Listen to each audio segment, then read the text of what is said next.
Morena koutou. I will now open the Planning and Strategy Committee meeting. So just a reminder to everybody that the meeting is being recorded and will be available on the Council's website.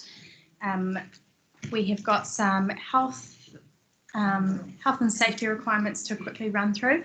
So the toilets are out in the foyer. If there is an emergency, we will meet out in the car park, and the building is a non-smoking facility. If councillors wish to speak, please raise your hand or indicate to the chair, and we'll be voting electronically. Any elected members on Teams, which I'm not sure if there are. No elected members on Teams today. When you are speaking, if you could just give your name before you speak, for both members and anybody in the gallery speaking today. And some of our questions may be answered remotely depending on who the staff member is that is answering them. So I will just call for apologies, and we do have a couple.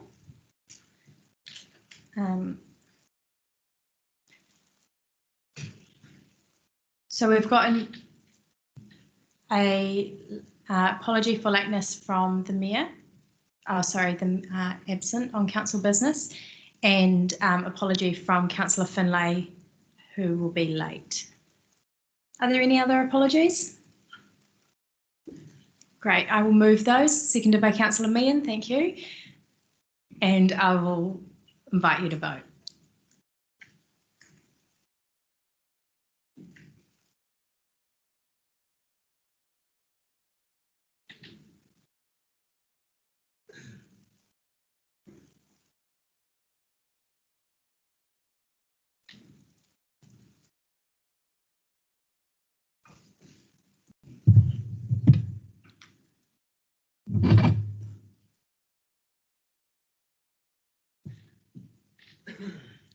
Great, that has carried 100%. I will now adjourn Planning and Strategy until the conclusion of the Environmental Sustainability Committee. Thank you, Councillor Rutherford. Tēnā koutou katoa, haere mai ki tēnei hui, ki te mana whenua rangatane, e mihi nui. Tēnā koutou, tēnā koutou, tēnā tātou katoa. Very warm welcome as we open our Environmental Sustainability Committee meeting of the 9th of September 2020. Guests in the gallery and staff will have heard the health and safety procedures. Just ask you to be mindful of those, and again to be mindful that the meeting is being recorded. We'll move now to the agenda, with the first item being apologies.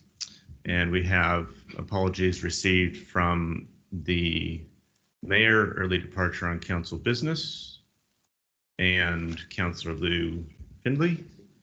Any other apologies? I'll look to move those, seconded by Councillor Dennison. Call for the vote.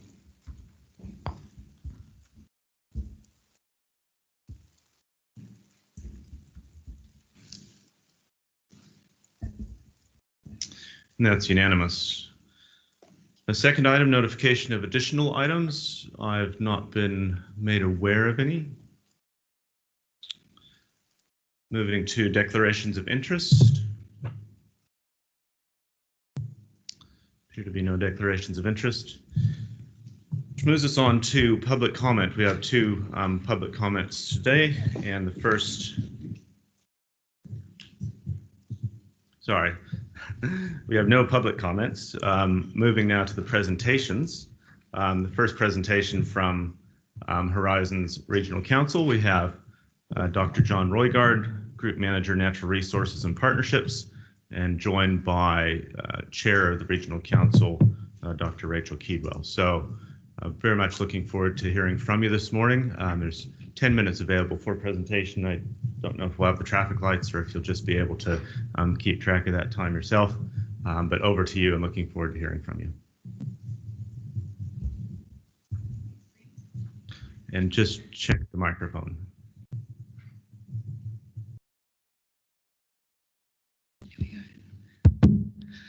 Tēnā koutou katoa, ka nui te mihi kia koutou. Thank you, Brent, and thank you for this opportunity to speak and to further the opportunities for our councils to work together, particularly in the biodiversity space. So I'm going to hand over to Dr. John, and he's going to give you a brief presentation about some of the work that Horizons does, and with a focus on where we can work together, and hopefully there'll be some time for some questions about how we can further this relationship as well. John. Tēnā koutou. Thank you for the opportunity to speak today around the programs that Horizons has underway around biodiversity. I thought I'd just quickly run through a broader context of the Regional Council's non-regulatory programs and bring you to the work that we're working together on as agencies.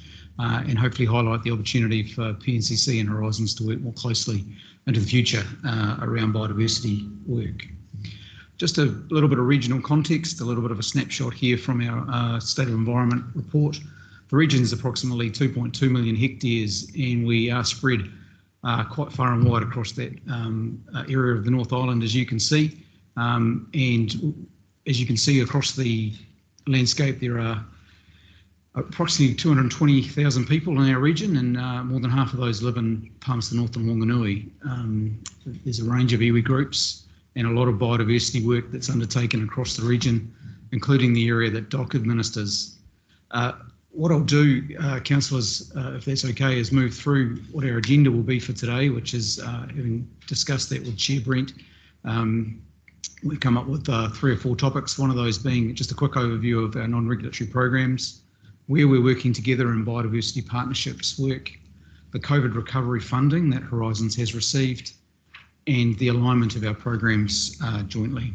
To give you a little bit of a feel for the scale and scope at which we're operating, last year, which was a COVID interrupted year, was one where we achieved 5 million trees in the ground, primarily for hill country erosion management. We did over 300 kilometres of stream fencing, delivered control on 900,000 hectares out of a 1.5 million hectare possum control program that we run. We did a range of community projects, both in the freshwater space and in the biodiversity space. Those were very small. The Palmy one was perhaps one of the smaller projects that I understand you had a presentation on, and some of the bigger projects inside that are the likes of Te Apiti Manawatu Gorge, which is our big biodiversity collaboration. Across our biodiversity and biosecurity programs, biodiversity is one part of the work that we do. We also do a range of biosecurity plants work through our regional pest management plan, which has got about 66 species of plants and animals that we do work on. And our large programs around biosecurity animals are focused largely on possums, but we also do amenity pests in and around the district and city boundaries, and work on root control. If we look into our biodiversity partnerships, which our council recently restructured the program for, we have 4 large icon projects which we're intent on investing in year on year. Those are Te Apiti Manawatu Gorge, which Mayor Grant is a part of, Pukaha Mount Bruce, which is a project I'm sure people are familiar with over in the Tararua, Kia Whariti, which is a large program to protect North Island brown kiwi and blue duck and other biodiversity up in the Ruapehu, and Bushy Park over in the Whanganui area. The ones to note, I think, for your area, for your rohi, it would be Ahamati Park, the Kutarawa Stream, Massey Hill, Manawatu Estuary, and Tiratira Reserve. And nearby we have things like Tocha Reserve and Aotearoa Park. So a lot of our biodiversity work is focused fairly locally, and we enjoy those relationships and continue to try and grow those programs. One of the approaches to growing those programs during the COVID recovery, during the lockdown, was an opportunity to apply for programs around enhancing biodiversity and freshwater. We put in 13 projects and totaling $150 million. We were very fortunate to be successful in achieving 18.4 million out of a $27 million work program, which we're busy getting underway at the moment. We did apply for an urban pest control program, and unfortunately that wasn't successful, but we would look forward to the opportunity to try and build that with Pncc into the future. We see great merit in that, particularly working through the good work that's been done over in Tiratea Reserve and some of your other reserves over that part of your area, and trying to bring that good biodiversity management through here to the city. In terms of the projects we did receive, stream fencing and planting, enhancing fish populations, and a project around lake horowhenua restoration. In terms of where we're aligning at the moment, the big programs are Te Apiti Manawatu Gorge, where we have a translocation plan identified through the work of Chair Rachel as chair of that group. And we have 3 mayors, strong iwi presence in that governance group. And we are this year putting in a very large pest control program out there, which is the first phase in protecting the biodiversity better at that site, strongly linked with iwi involvement. Another big program we have on is the Manawatu River Leaders Accord. One of the projects we have there is our Freshwater Improvement Fund project that draws central government funding into the region. It's doing projects like moving Tokomaru's wastewater completely to land treatment, a lot of fencing and planting, a lot of community projects. But significantly for Pncc, it's drawing funding in to match the work that you're spending around urban streams and enhancing access to those for the public. And Tiratea Reserve is another one that we're doing work on. We are working on getting a biodiversity coordinator who's specifically dedicated to working with the community around biodiversity, and we see a great opportunity for that resource to work with Pncc staff and others to build a program of engagement for public. That's very much at its early days, and we're open to suggestions on how that rolls out within the region and here in the city.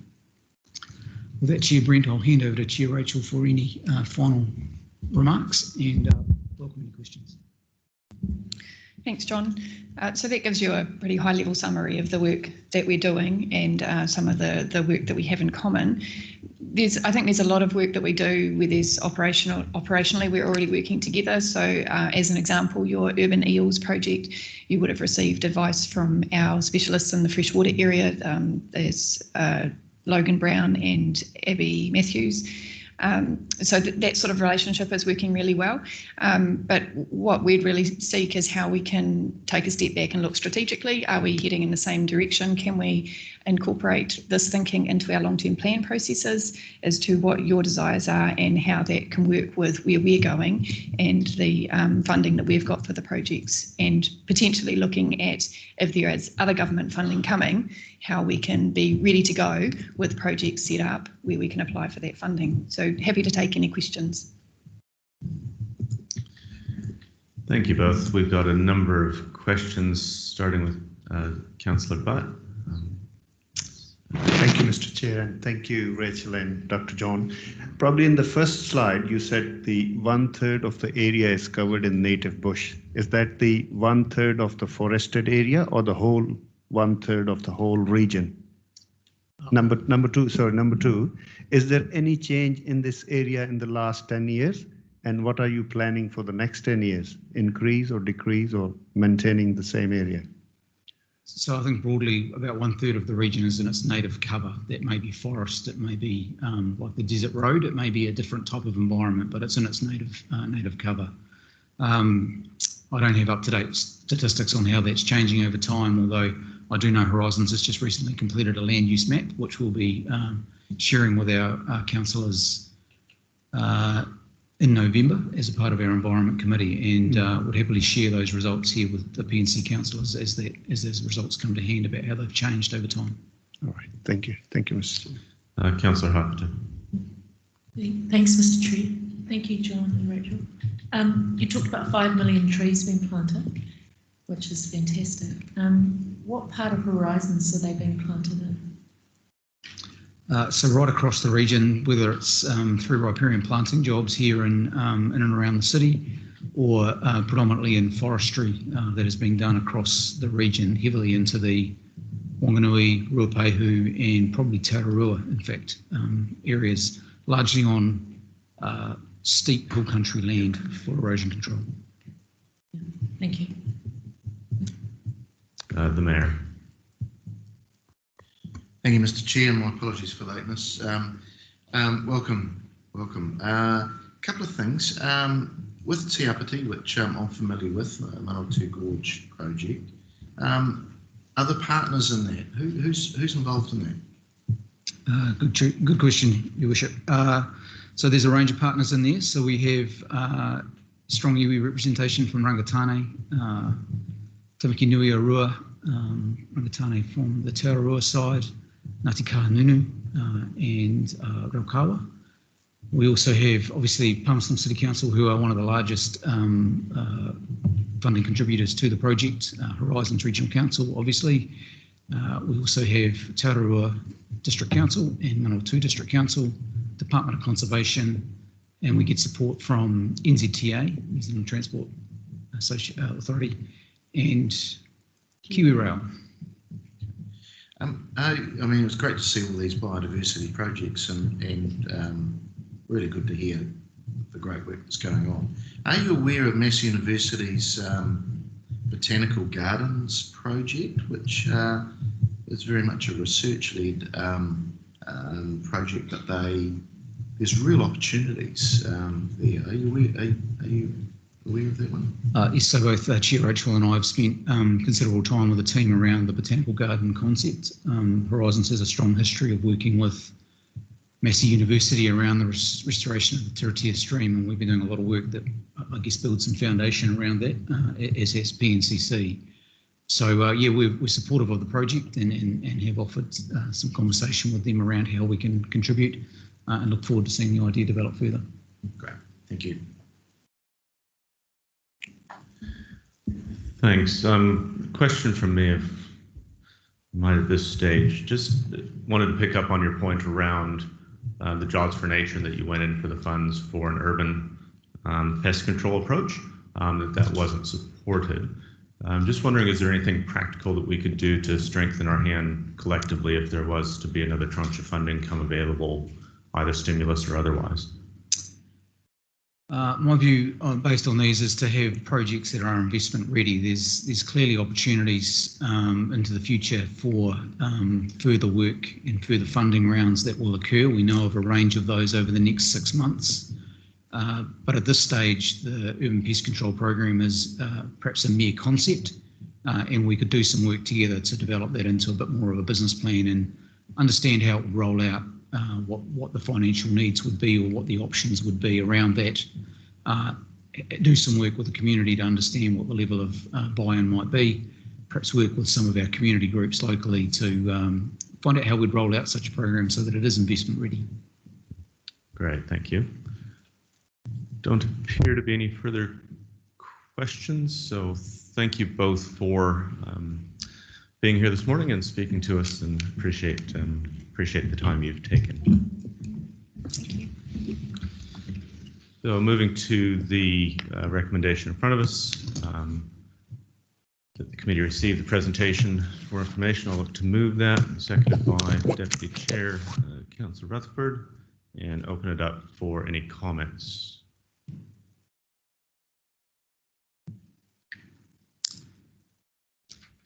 I'll just briefly make comment here. I think that, you know, the story around a healthy environment is very close to the heart of our value proposition as a city, and so I really do think we should be doing everything we can to find those joint opportunities with the likes of partners, and obviously some great examples that are already underway with Te Apiti, etc. But our urban streams need a lot of love yet, need a lot of care.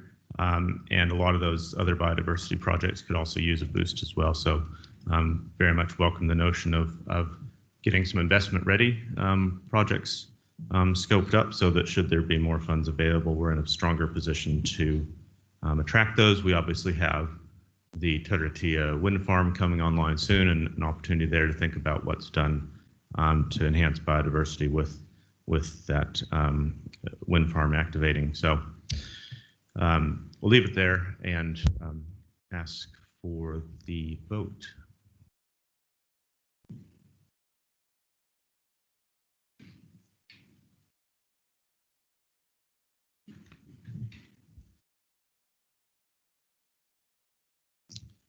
And that's passed unanimously. Moves us now to item 6, which is a presentation from Environment Network Manawatu is Helen Lindorf, who leads the Food Action Network aspect of what Manawatu, Environment Network Manawatu does, and appears to be joined by Mads Bachtel as well. So welcome to you both.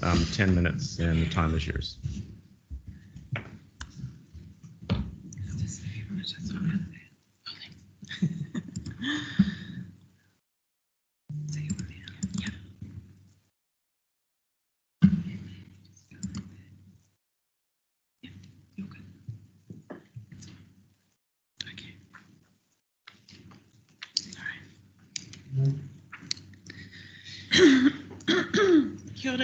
Kia ora koutou everybody, my name is Helen Lindorf and I'm here to tell you about the Manawatu Food Action Network, which at the moment is being administered by Environment Network Manawatu. It was initially being looked after by VRC and it's switched organisations. It's because it's so cross-sector, it sits comfortably in many homes. So the Manawatu Food Action Network was established in 2016 and it came out of a need from the social services and the environmental groups to work together more around food localisation, food resiliency, food security issues. It was run informally for a long time, and then in 2017 VRC invested in some research and development, and which boosted it quite a bit at that stage. And then again, responding to the pandemic, E&M invested in some more contract time into the network earlier this year. And after securing some funding, we now have me working part-time as a coordinator in this space. So it's a very potted history. So food connects us all in multiple ways and across our community groups and across the social services space and the environmental space. And it just hits a lot of notes, and we're going to have a much more resilient circular economy if we can bridge the space between food security needs in the city and food resilience initiatives. So that's the work of the Food Action Network, is bridging that space. It's everything from getting hungry people who are hungry today, food that they need today, to our more slower moving environmental outcomes around things like waste streams and food localisation and other sort of health outcomes there. So yeah, we're essentially bridging food security organisations with food resilience initiatives. I'm sure you've all heard that well-known phrase, if you give a man a fish, he eats today. If you teach a man to fish, he can feed himself for a lifetime. So I think that's a great potted way of saying what we do. We're both at the food security end, giving hungry people food today, and then we're trying to empower and educate and engage people in pro-social community building so that they can have longer term food resilience and empowerment. So important work. So there's actually a lot going on in Palmerston North in the food resilience space, and part of my work is to communicate that better across the city. Anything which involves multiple community groups and social services, because there's so many and it's such a large pool, it can be difficult for them to have the capacity to communicate clearly what they're doing and to create a picture of the whole sector. So that's what I'm trying to do in my work. So what follows is many slides. Brent advised me that a picture is worth 1,000 words. So I'm just going to click quickly through just some of what we're up to in the city. So we have various community gardens.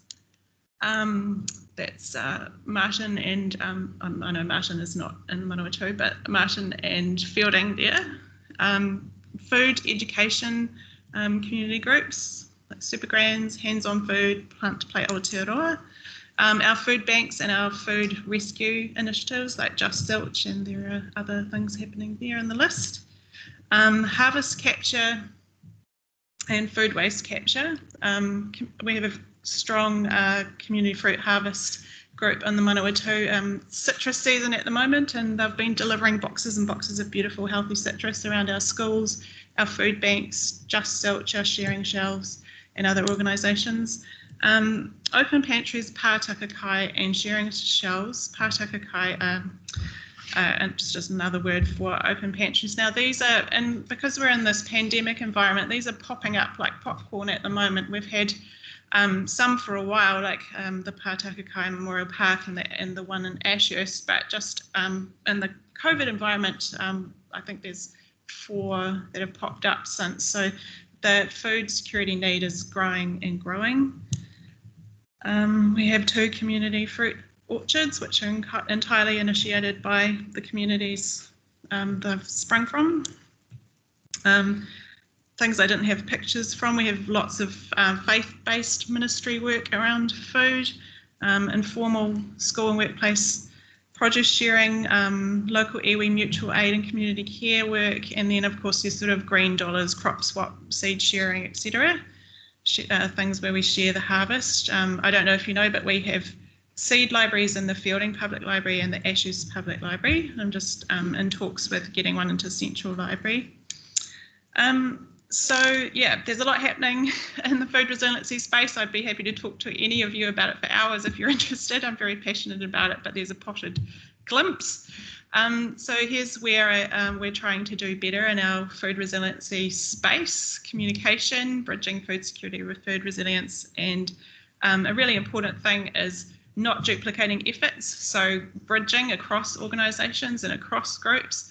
Outside our community services and our environmental groups, we have many other interested stakeholders like local iwi, our health organisations and health boards, council obviously, and yeah, it's a very cross-sector sort of space where there's a lot of positive pro-social things that can happen, both in terms of education and literally feeding people, and also in waste minimisation, so in terms of harvest capture and commercial food waste capture, like the work Just Silch does, and also home and community compost initiatives. And we're really interested in doing research and development in the social enterprise space, because we're going to have increased, again in the pandemic environment, we're going to have increased unemployment. So we're looking at how we can get people paid work in these food resilience, food localisation and food security spaces. And there's lots happening around New Zealand, which we're taking a lot of inspiration from. So I think that's a really strong growing space as well, social enterprise. In terms of MFAN and council, we're already receiving lots of fantastic support with council, and we have good relationships with key council staff who are working in this space. Some things which we would ask of council are council support towards reducing food and green waste, possibly committing co-funding towards government applications for this and long-term plan. And something which I see happening in a wonderful way at other councils, which our council is not quite delivering enough on, if I can say that little critical thing, is clearer pathways to support community food initiatives. So what I mean by that is other councils have really clear communications on if you want to improve or initiate or improve a food resiliency initiative, that in the council communications, you can click on the website and there are whole PDF guidelines. There are clear pathways to who you need to talk to seek permission and all that sort of thing. So that sort of council-sided support of enabling edible foodscaping, community gardens, sharing initiatives, education initiatives would be fantastic. Yeah, so I think that is most of what I had to say today. I feel like there's a ton of stuff happening, and it's hard to condense it down to 10 minutes, but hopefully that has given you a little taster. Thank you. Thank you, Helen. Mads, anything that you wanted to add? Actually, Helen has really covered that off beautifully, and I'm just going to leave it at that. Thank you for listening. Great. Thank you both. Open up for questions. Councillor Hoppert.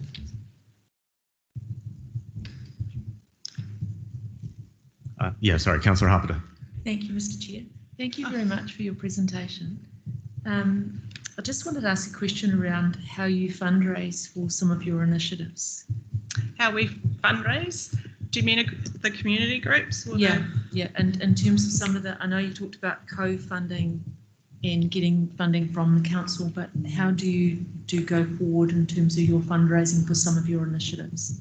It's the usual mixture of Yeah, I can talk to that.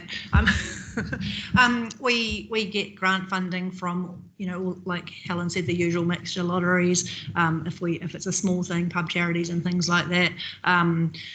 We have in this past year been trying to go for slightly bigger funds so that we can be more effective with the work and have a longer time frame for doing that work. So we have been looking at doing some of the government funds, some of the COVID funds, and trying to kind of get into a bigger space where we're presenting quite a decent sized project that will support a coordinator and work on the ground and be able to really, because it's really hard space. Like, nobody wants to fund coordination. They want to see a trap on the ground, or they want to see a piece of food in somebody's mouth, but they don't want to fund the coordination to make that happen. So it's really tricky to get that.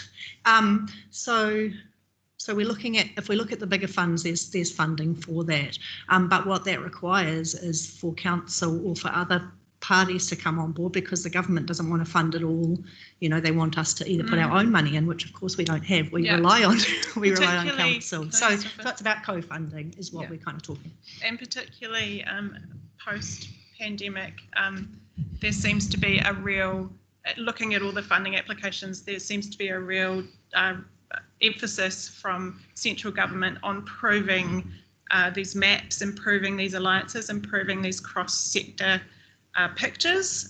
So to attract that bigger funding, it's really important to build those pictures and those handshakes across the space. And it's that tricky situation at the moment in the post-pandemic thing where there are funding dumps suddenly because we're in a stimulus sort of environment, but that work can take time. So like we have all our community organisations hustling around not hustling, that sounds bad, working effectively to make a strong picture of the map, that we have got the groups and the need out there, to convince the government that we can pull off the projects or the vision that we see for the city, for Palmerston North to be an amazing circular economy, regenerative, waste minimising eco-city. Like, we have the vision, and now we're working really fast across all these groups to bring it together and to lift everyone up together.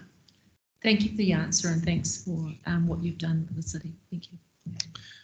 Thank you. Councillor Hancock. Thank you, Mr. Chair, and thank you, Helen, and both of you for coming in to talk to us. Just for clarity, just in respect of the, I've got two lines of questioning. The first is just around community gardens. I saw some writing on the slide there, but I couldn't read it. How many gardens are there around Palmerston North? Where are they located, and are there any opportunities to scale up on that? There's endless potential to scale up on that. There's the biggest community garden in Palmerston North is the Awapuni Community Garden, which is behind the Awapuni Community Centre. But there are dozens of smaller gardens in our schools, our kindies, marae, community centres, etc. And there's a real appetite out there for food growing education. So I'm getting approached a lot by groups saying, we want a garden at our place or our neighbourhood. How do we get someone to come and show us, give us guidance to do that? Community gardens are interesting because they need to have a clear kaupapa. So there are three main types. There's the type that is a pro-social community building education space where a lot of food might not get grown, but a lot of education and community building happens. There's the allotment model where families or individuals can have an allotment to grow food for their family. And then there's your urban regen ag projects, which are actually about growing a lot of food and localising food and supplying food to a neighbourhood.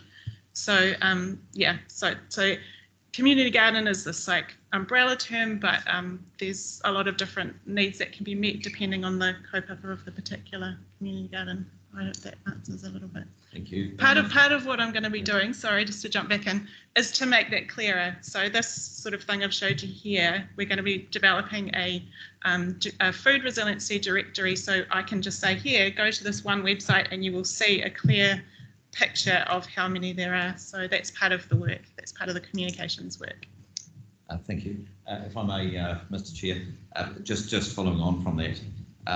So in the food security and food rescue and that kind of work across the city, are there any alignment gaps that need to be addressed? Alignment gaps. Actually, during the lockdown 4, our 2 major food banks and Just Zilch worked together beautifully, and they came together really fast and they delivered food all around the region. And as a result of that, they are working together more closely, and they've been successful in achieving some funding to enhance what they all do. So, I mean, there's always room for improvement, but at least our 3 major places are working together really well in the pandemic environment. There's room for them to to grow their capacity. And something I've been doing since I started in May is working on getting more fresh produce into the food banks, and we're starting to have some minor success with that. I mean, it's just very much at the beginning, but we've increased the fresh food going into Just Zilch and the food banks through community growing efforts, which I've been a little bit part of helping to bridge the urban growing into the food and security initiatives.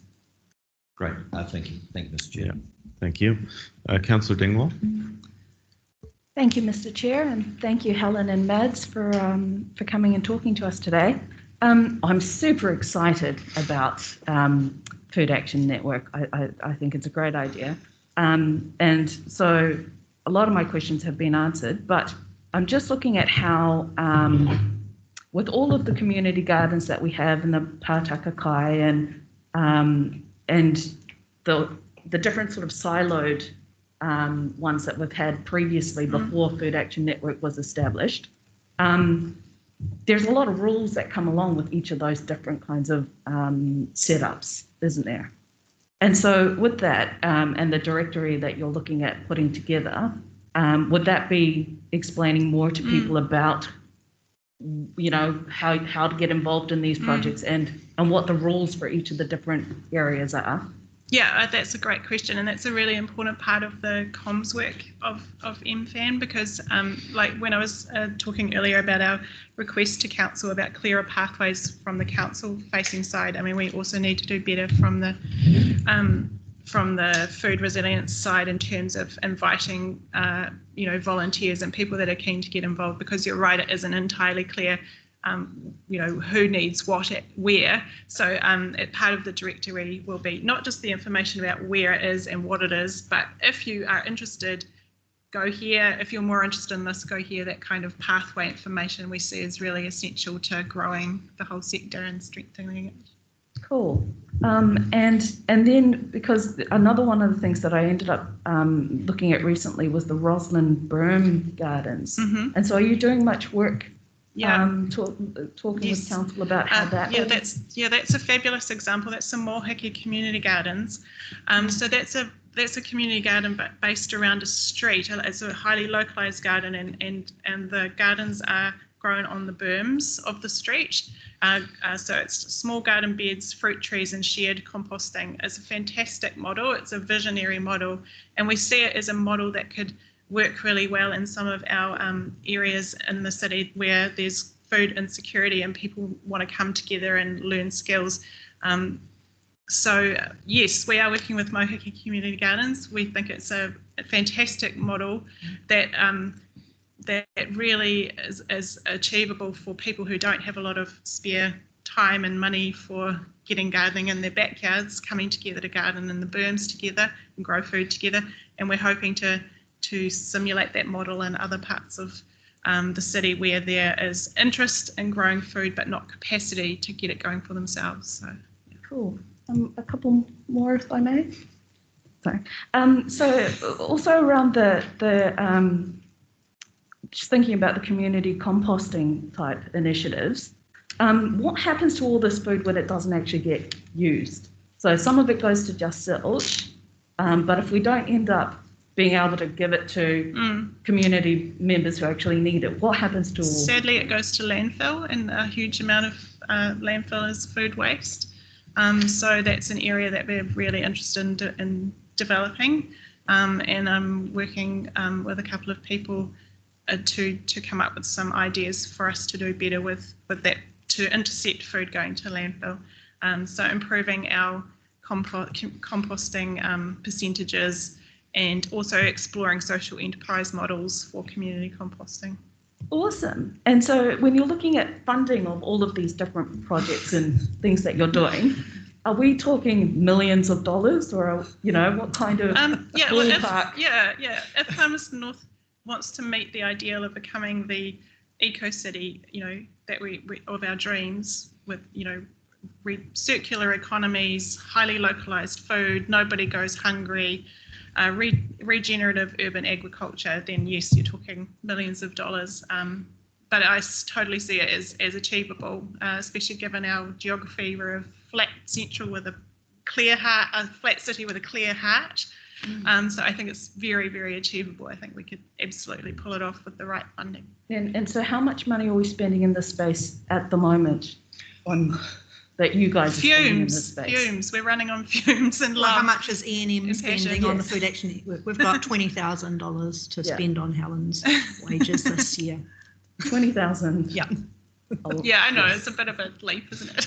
Awesome. You've got to have a vision, Renee. You've got to have a vision. Cool. Thank you. Thank you. Thanks. Just before moving to Councillor Johnson, I'll ask the General Manager on Marketing and Communications just to comment briefly, as we've had a couple points made around where comm support might be helpful in terms of some of the messages you're trying to get out. Thank you. Awesome. Yes, certainly.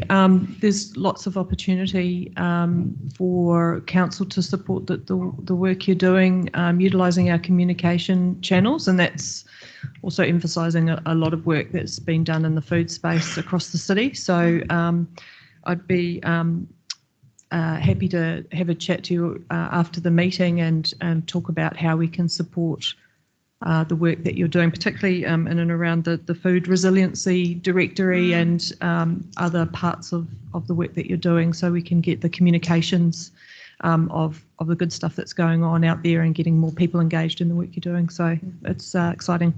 Oh, that's wonderful. That warms my heart. Thank you. I think, can I add a comment? Is that all right?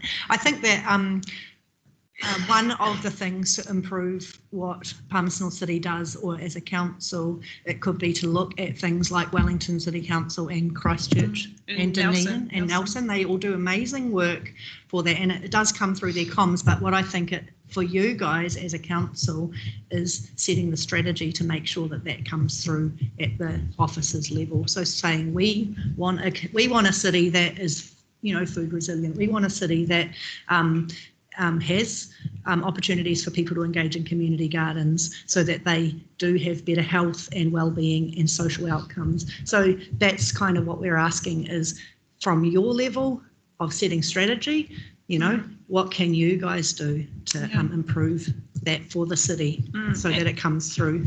We'd like to make our food banks redundant. We'd like to not have them, and we can't do that unless we boost this other side of, you know, food resilience, food localisation, and creating employment in the food resiliency space. Once we boost that, we won't need food banks anymore. Thanks for those further comments. Final question from Councillor Johnson. My question's been answered. Thank you. All right, thank you. Thank you both for coming in and sharing. Appreciate all that you're doing in the community, and you definitely have our best wishes and support. So thank you again for coming in. Thank you so much. Thank you. We have a resolution in front of us that the presentation be received for information. I'll look to move that, and seconded by Councillor Rutherford, and open up for any comments. Councillor Dingwall. Thank Thank you, Mr. Chair. I think it's fantastic that we have organisations like, Environment Network Manawatu and the Food Action Network out there actually looking after our people and making sure people get fed. And to hear that they're only doing it on sort of a budget of 20K is wow. They're doing a fantastic job, I have to say.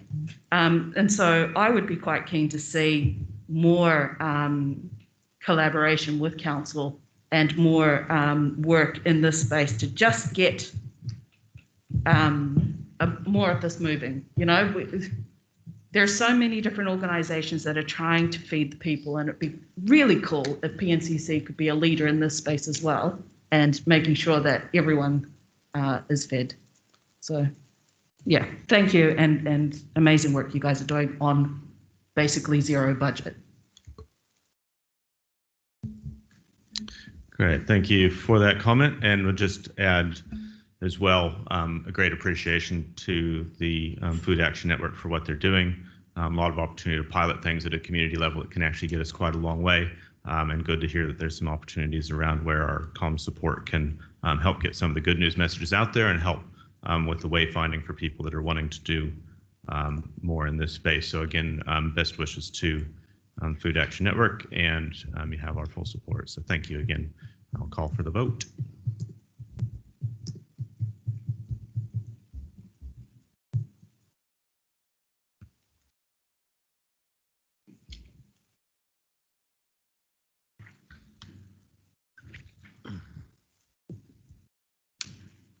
And that's passed unanimously with 15 votes for. Moving now to item 7, which is the confirmation of the minutes. So I'll look to move those as a true and accurate record, seconded by Councillor Rutherford. Ask for any comments. We'll move to the vote.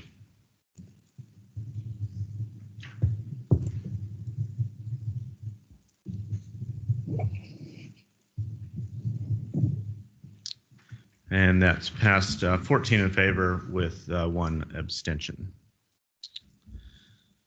Moves us to item 8 on the agenda, which is the City Council Corporate Emissions Inventory and Management Plan, presented by our City Planning Manager, David Murphy. I invite you, David, to introduce the report.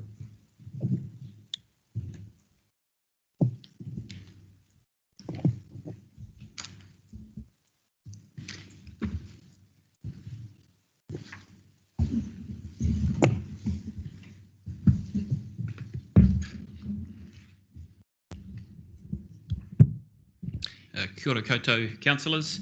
I'm just going to talk briefly to the report on the order paper regarding the Corporate Emissions Inventory Management Plan. The report is largely for information, so as I said, it'll be a brief overview.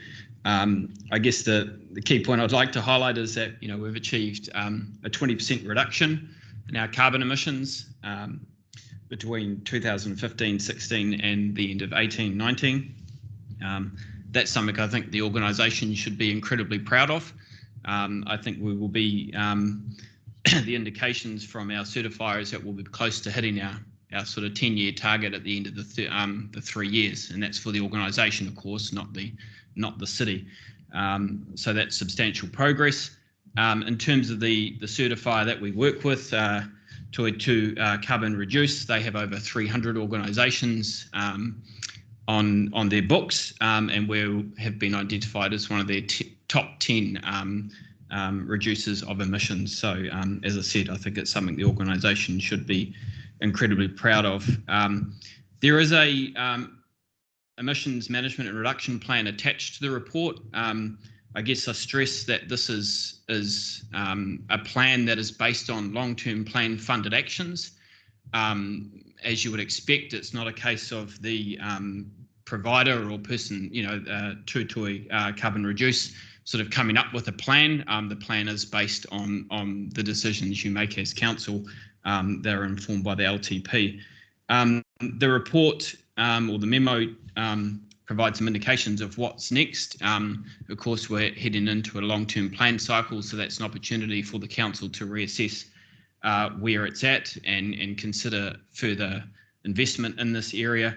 I guess one of the things I would say is it's natural that we've sort of approached the low-hanging fruit, and our approach to continue to reduce our corporate emissions will need to change as we progress through this program.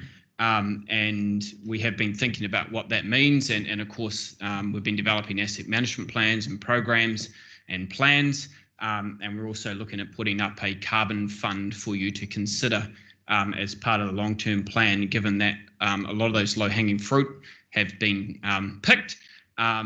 But the reality is we're going to have to look very closely at capital programs and the way in which they can be used to continue to reduce our emissions. But I guess I stress that is a conversation that will occur as part of the long-term plan.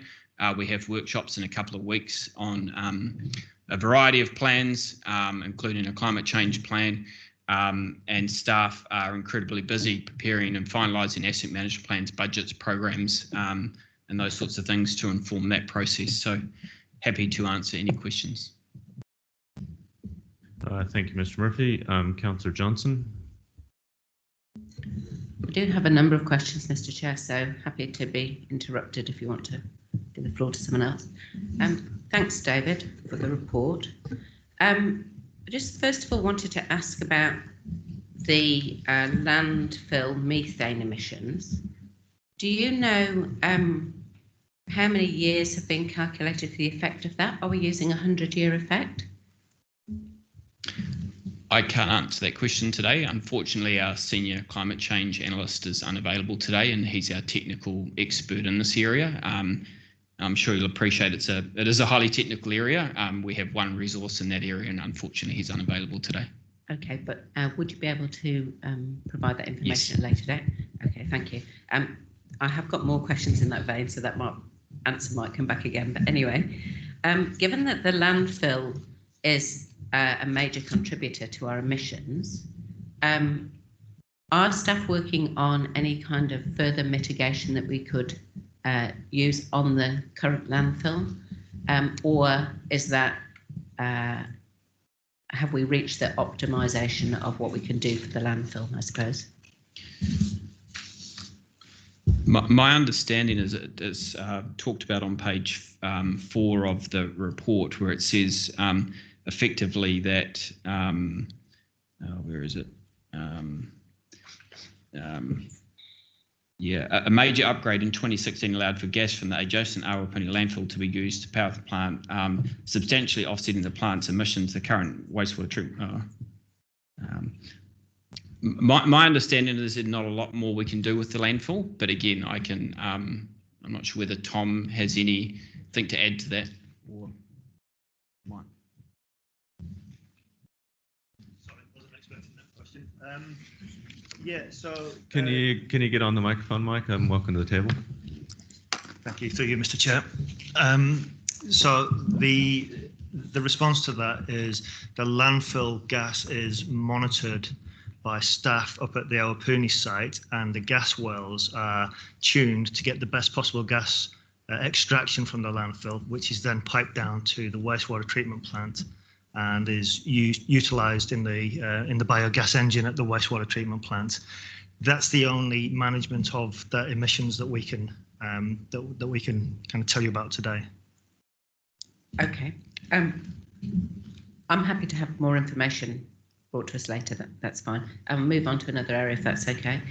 So just wanted to ask about the forestry and the mitigation and the emissions from forestry. So at various points in the report, it talks about forestry in terms of the mitigation that we've got from the forestry that we have as a council. But that is, my understanding of that is that a lot of that is forestry that's going to be harvested, and presumably, and I'm not an expert in these matters, so I'm hoping you'll give me some advice. Presumably once it's harvested, at the point of harvest, we then have to account for that. It's no longer sequestrated anymore, is it? Yeah, I know. I can't answer the detail on that question, other than I know that the maths and the way in which we monitor that is affected by whether you're going to replant or not replant. So it is a careful part of the consideration. Okay, so could we have more information on that coming back as well then, please? I'll move on to my final area of questions then, which is about staff travel. So there was a note in the report about staff travel being over longer distances. Could you give us a bit more background to that? Obviously without affecting anyone's privacy, but are we talking about distances that would be impossible to do by bike or by public transport? Yes. Okay. And so in terms of how we account for that, is there any, will there be anything coming forward to us in plans in terms of being able to address that as an issue? There is some work around continually looking at travel plans, but obviously, you know, the nature of the city is you know, people are travelling long distances. We've got a number of people that commute into the city for work, and not just in this organisation. It's a role the city plays. So, but there is an action around continually looking at travel plan. Okay, so we'll see that when the plan comes forward, will we? Yes. I'll just leave it there for now, Mr. Chair. Thank you. Thank you. Councillor Beattie. Thank you, Mr. Chair, and thank you, David, for your report, David, on page 13 of the report of 61 of ours, it's the performance against the plan. And there's just a note there saying that although we're on track to significantly reduce our target, the data, we need to wait for another year before we're certain about the data. So is there a risk that that assumption is not correct, that there's a significant reduction? Well, I think we, as I said at the start, we've already achieved a 20% reduction. The provider we've been working with has been looking at our work and anticipating, looking at the data, what the continual reductions will be. But I guess I'd just stress the significant amount of data that has to be looked at to prepare these reports shouldn't be underestimated. So there is a lag in the data. As I said, you know, this is reporting on a reduction through to 18-19, so we're still looking at 19-20. I appreciate we're in the 2021 year. So, but you know, the experts that do this work for us, as I said, working for a number of organisations, they're looking at the trends, they're aware of the work we're doing, and they're anticipating that there will be a continued reduction. But as I said at the start, we're conscious that in terms of those actions that were identified and be delivered as part of the current LTP, we're going to have to change up and look at something different going forward if we want to continue to reduce. But I have no reason to believe that what's been said in there is inaccurate in terms of we anticipate that there will be close to a 25% reduction by the time we get to the end of 1920. And do you think we've got good data to be able to make good assumptions for the 10-year plan? Our data is getting better and better. I think the challenge is looking at the programs that we have going forward through the asset management plans, and I guess making predictions about what future emissions reductions are going to be is a challenging exercise that will require further work.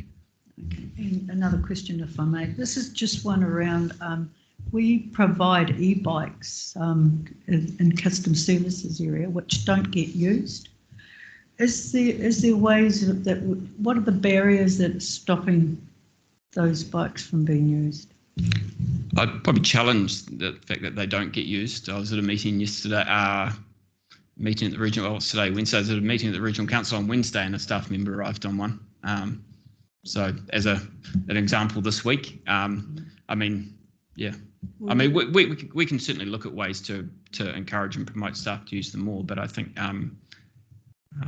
my observations is they are used.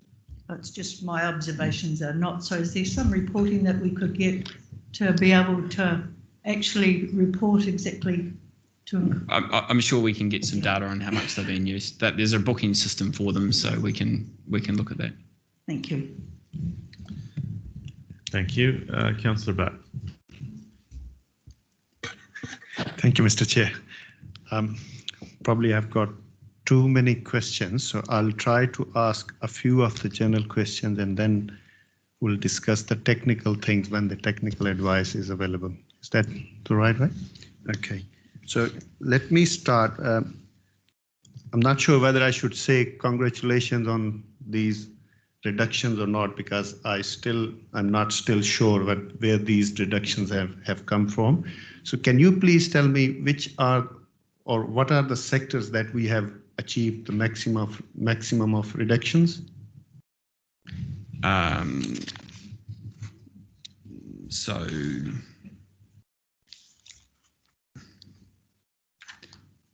yeah, I mean, there's obviously summaries in the report, but I'll have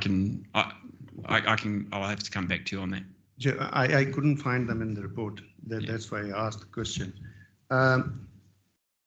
Number 2, is there any mention of the total forestry area in this report, or do we have figures? How much forest do we have actually? That data will be available. Again, I'm not prepared today to answer highly technical questions about a whole range of council operations, okay. Unfortunately. Just one last, because I know all the questions are technical questions. The report says that we haven't considered or we haven't counted the deforestation or land use change and forestry emissions in this report, right? So while in the details, it says the emissions due to deforestation are around 18,000 tons. I'm not sure that whether this figure is right or not. So 18,000 tons and total emissions are 21,000 tons. So it's almost 80% of the emissions that we haven't counted. Number 1. Number 2, how sure you are that the baseline emission figures of 26,000 tons are correct?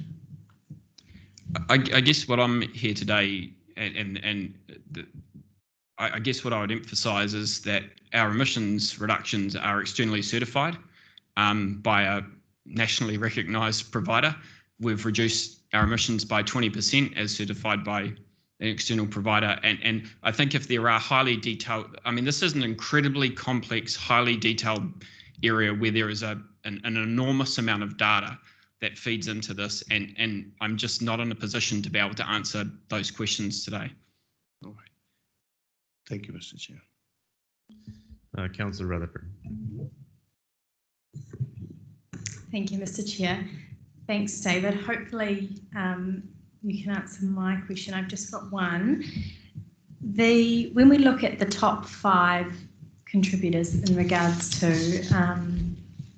the main contributors to the emissions, the Lido is put on there as the 4th, and there's some areas identified in terms of, this is on page 52, if that's helpful. There's some areas identified which have assisted in reducing the emissions. I guess my question is, when we're looking at this is obviously Pncc emissions, and we've included what council facilities we have and have not included. Within the operations of the Lido, though, you've got the council facility in terms of the aquatic facilities, but then you've also got a couple of private businesses run through from CLM, which is the after school program and the gym. And so I'm wondering, when we're looking at our facilities, using the Lido as an example, are we looking at the emissions created by the council operations in those facilities, or are we just looking at them as a whole? Does that make sense? It does make sense. I'd like to hope that it is purely our operations, but again, I'd have to check with Adam when he's back and look at where that source data is and make sure we're excluding those. It looks like Stuart. I can just give a little bit of clarity around that. If we're talking electricity, which just seems to be the major contributor at the Lido, it will include the contractors' operations as well, because we pay them through our central electricity contract. So all the electricity utilisation at the Lido comes through council's data. Okay, so is there, sorry, I can't face you at the same time as I'm talking because of my microphone. Is there, are we aware if when the data was analysed, whether there was a component that was removed for what would have been those, I feel really rude, not facing you. Yeah, would we have separated off the gym or the after school care, electricity or other contributors, or would we just have taken it as a whole figure? I'd say it's very unlikely we've separated it off because we don't have meters to analyse that. Thank you. Oh, my other questions, we won't have the answers for those today, so I'll leave those. Thanks. Great. Councillor Dingwall. Thank you, Mr. Chair. So looking at this report and the kind of data that we've got here, it says that we're not including our CCOs. We're not including the land that we lease to businesses and community groups. We're not including the products from a wide range of suppliers with highly variable carbon accounting practices. And so because of this, everything that we buy has been also excluded from this report. So are there other ways where we're measuring how effective, say, our procurement policy is in relation to our carbon emissions? And, you know, if we're looking at all of those other, well, we're not looking at all of those other different factors, are we looking at them in other reports or in other different ways? No. Okay.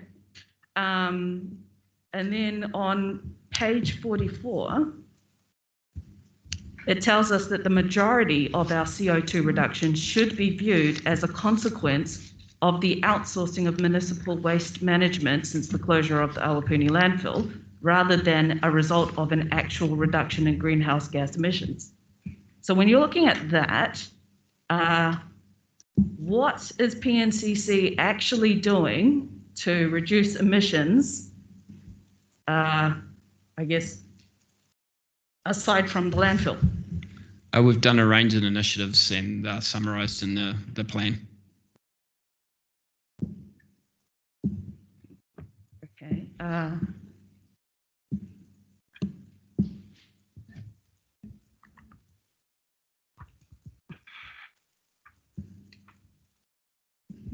Okay, I don't think my other questions can be answered today without the technical.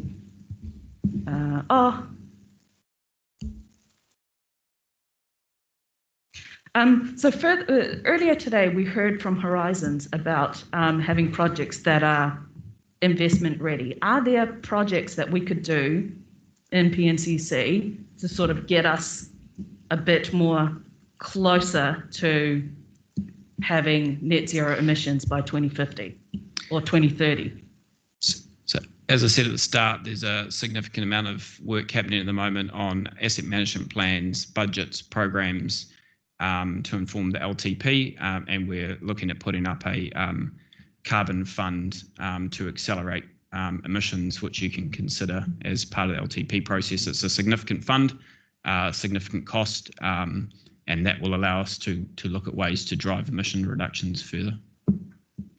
Okay, I think I'll just leave it there. Thanks. Thank you, Councillor Dingwall. Just a couple questions on my end, and then I think that's clear for questions.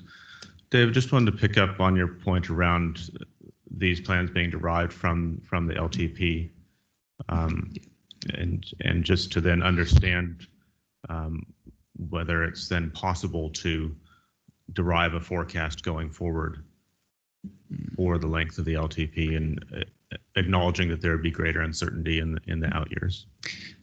At this stage, it's not. So we'd have to do some further work to look at the asset management plans, that the programs that are planned over the next 10 years or 30 years, depending on how long we wanted to look, and then make some assumptions about the sorts of emission reductions we could achieve.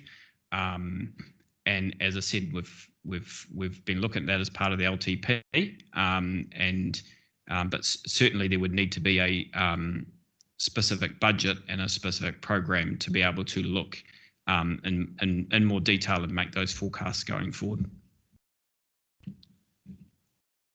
Thank you.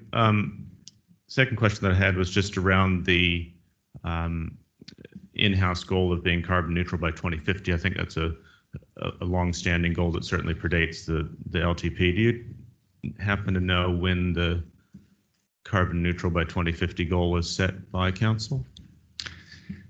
That was set by the previous chief executive, probably 5, 6, 7 years ago.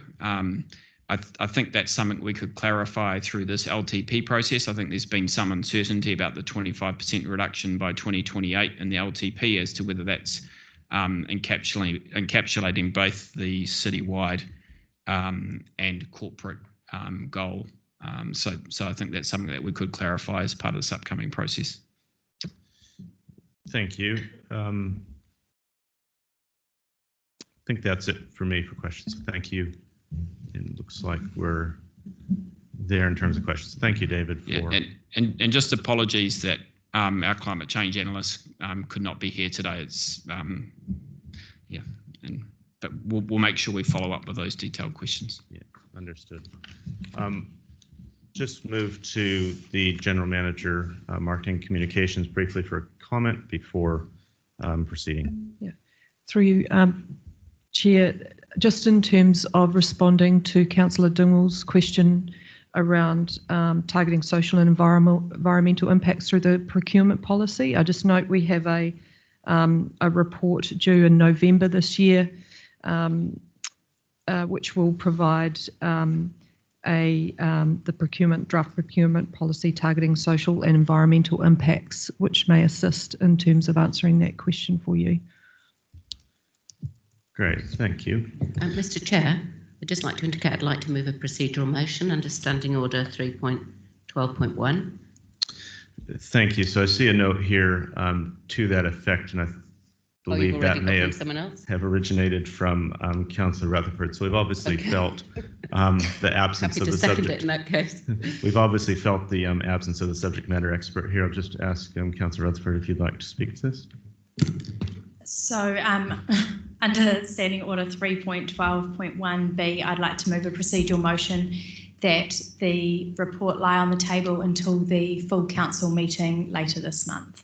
And the reason being that the staff member who authored the report will be available to present that. I'm happy to second. Great, thank you. Just take some officers' advice around specifically which meeting it can go to.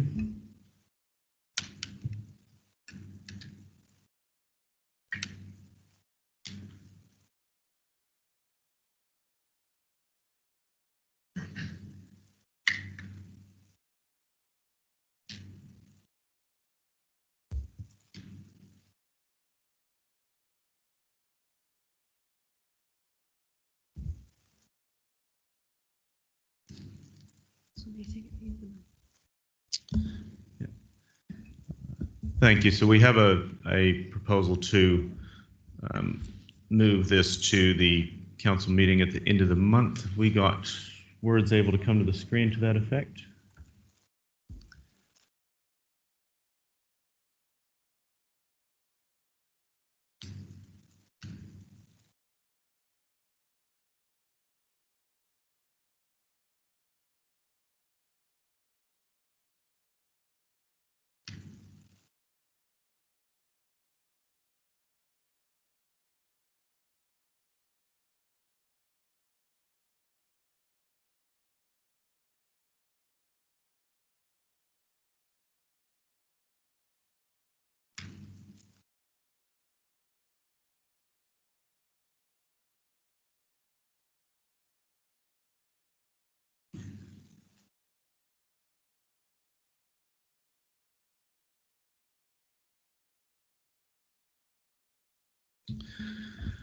Thank you for your patience. So we have the resolution now. The committee resolves that the item of business under discussion be adjourned to council, meeting of 23 September 2020.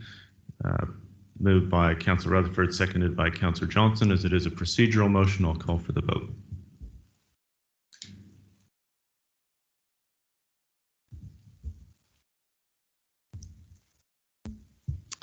And that is passed unanimously. That takes us to item 9 on our agenda, which is the update on practical options to increase solar electricity generation. And welcome Mr. David Murphy, again, City Planning Manager, to present that report.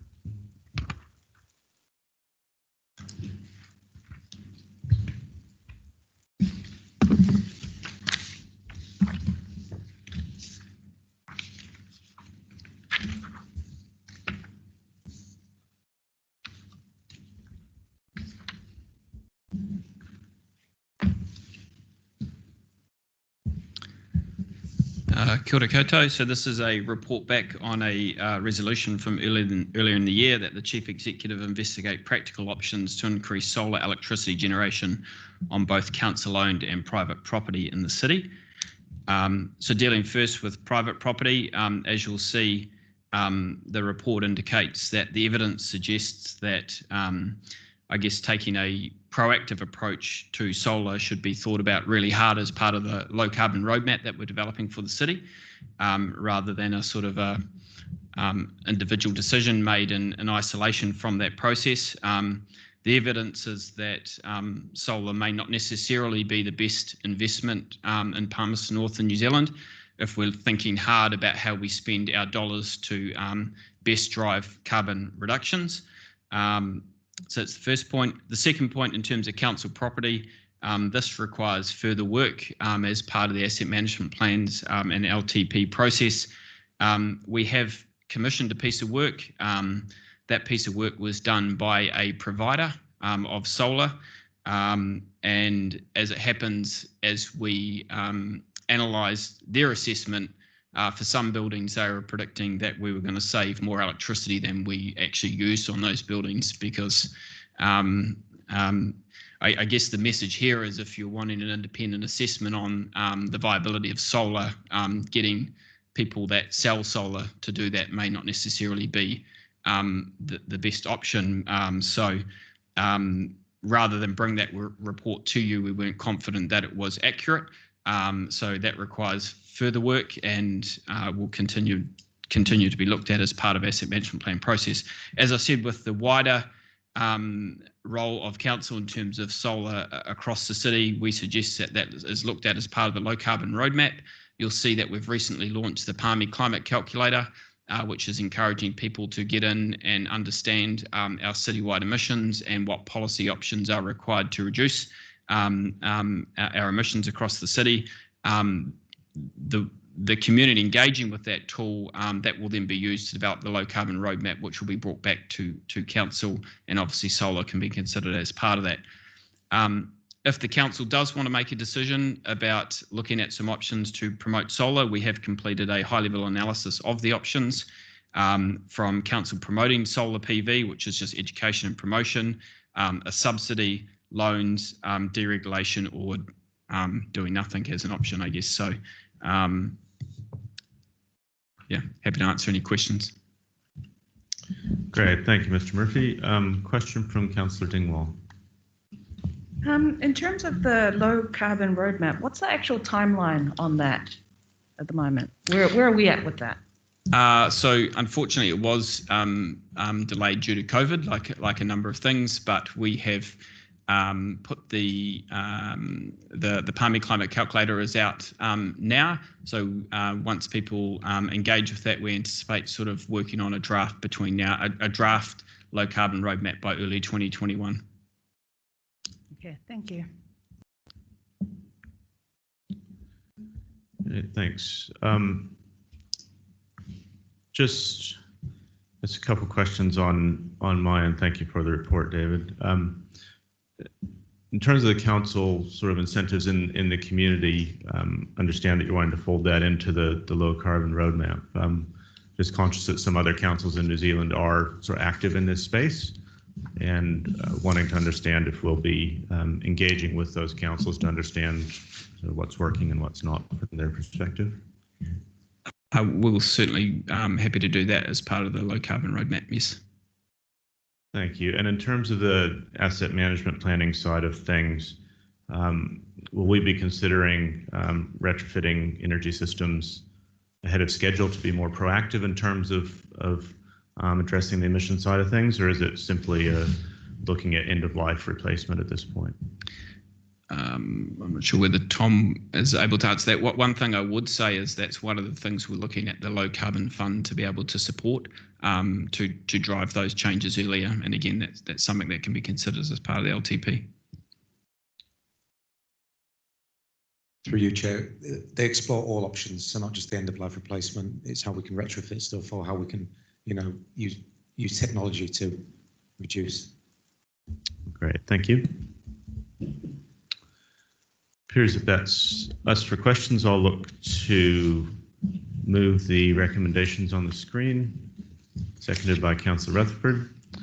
There's 3 recommendations there: that the memorandum be received, that we note practical options to increase solar electricity generation will be addressed through asset management planning, and that the community-wide side will be addressed through the low carbon roadmap. I'm going to open it up for any comments.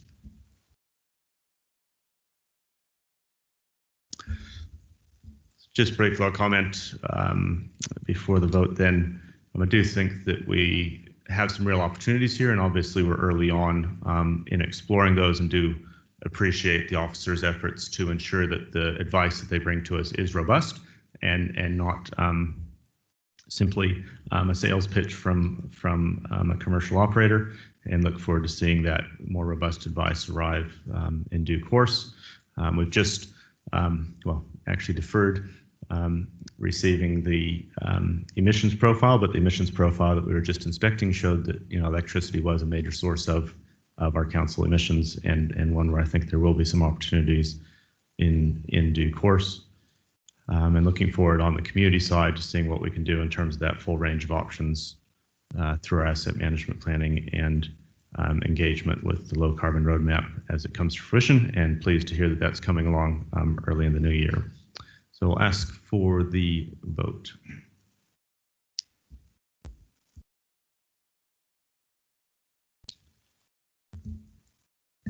And that is passed unanimously, 15 votes in favor. We'll take a recess now, reconvene at 22.